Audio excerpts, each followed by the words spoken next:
Hi hello నమస్తే welcome to my channel Khushi medical coding academy.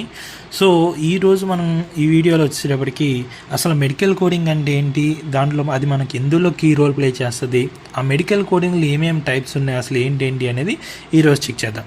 So ఇందులో అసలు first medical coding యొక్క definition point of వ్యూలో check చేసుకుంటే కనుక, so medical coding it is a process of transformation of health care diagnosis procedure services and equipment used into universal medical alpha numerical codes.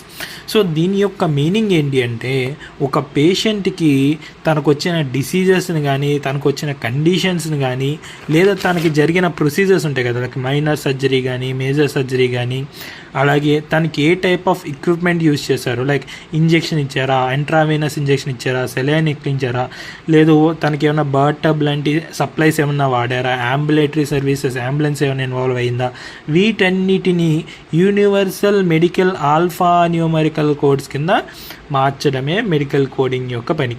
అయితే అసలు ఈ universal medical alpha numerical codes అంటే ఏంటో చూద్దాం. So first point of వ్యూలో universal. So universal అంటే ఇది మనకి యూనివర్సల్ లాంగ్వేజ్ కిందకి వస్తుంది అనమాట. సో మనం ప్రపంచంలో మన వరల్డ్ వైడ్గా ఎక్కడికైనా వెళ్ళండి, okay, you go to America, Africa, Australia, ఎక్కడికి వెళ్ళినా సరే మనకి ఈ కోడ్ అనేది ఆ డిసీజెస్కి సంబంధించే ఉంటుంది. ఫర్ ఎగ్జాంపుల్ ఇక్కడ చూసుకోండి, ఫీవర్కి తీసుకుంటే మనకి R50.9 ఉంది. సో మనం ఇండియాలో కోడ్ చేసినప్పుడు ఫీవర్కి R50.9, అమెరికాలో కోడ్ చేసిన ఫీవర్కి R15.9, ఆస్ట్రేలియాకి వెళ్ళు R50.9. So this is known as universal language. Next medical. So మనం ఇది మెడికల్ ఫీల్డ్లో వాడుతున్నాం, so it is represented as medical. Next alpha numeric codes. So ఇప్పుడు మీరు ప్రతి కోడ్లో చెక్ చేస్తే కనుక మనకి ఈ కోడ్లో ఒక ఆల్ఫాబెట్ ఉంటుంది, అలాగే నెంబరింగ్ కూడా ఉంటుంది. సో ఎప్పుడైతే ఒక కోడ్ ఇలా ఆల్ఫా లేదా న్యూమరికల్ నెంబర్స్ ఉంటుందో దాన్ని ఆల్ఫా న్యూమరికల్ కోడ్స్ అని రిప్రజెంట్ చేస్తారు. అయితే మనకు అన్ని కోడ్స్ ఇలా ఆల్ఫాబెట్తో స్టార్ట్ అయ్యి నెంబర్స్తో ఎండ్ అవుతాయి సార్ అంటే కాదు.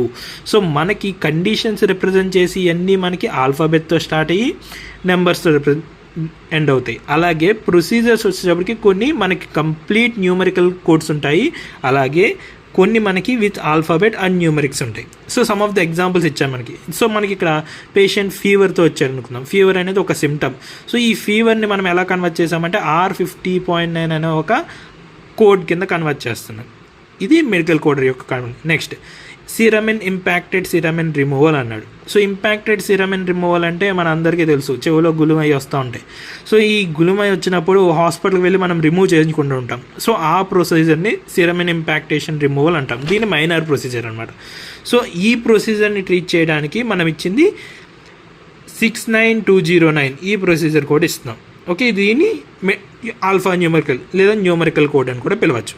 నెక్స్ట్, సో పేషెంట్కి ఏంటంటే బాత్ టబ్ ప్రొవైడ్ చేశారనమాట. Portable bath tub without seat ఉండొచ్చు, ఉండకపోవచ్చు. సో దీనికి ఈక్విప్మెంట్ ఇచ్చాము లేదా ఈ సప్లైస్ ప్రొవైడ్ చేసామని రిప్రజెంట్ చేయడానికి మనం ఈ 02.41ని ఉపయోగిస్తున్నాము. Thank you for watching. Please do like and subscribe.